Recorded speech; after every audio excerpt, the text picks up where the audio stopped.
yang bekerja untuk kantor berita Jerman terbunuh oleh serangan jet tempur di dekat kota Hama di Suriah.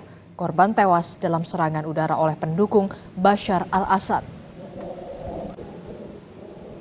Menurut saksi, korban sedang menuju ke pedesaan Hama ketika mereka melihat pesawat yang terbang sangat rendah.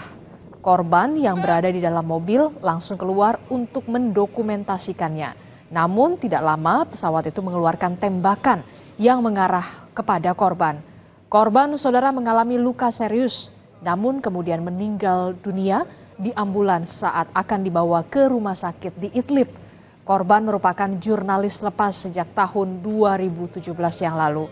Ia sering melaporkan berita dari zona perang saudara di Suriah, khususnya dalam beberapa hari terakhir.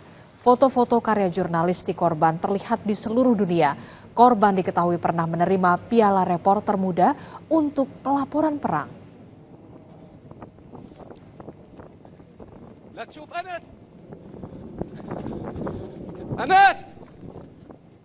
Terima kasih sudah menyaksikan Kompas Update. Saya Adistila Rasati. Sampai jumpa.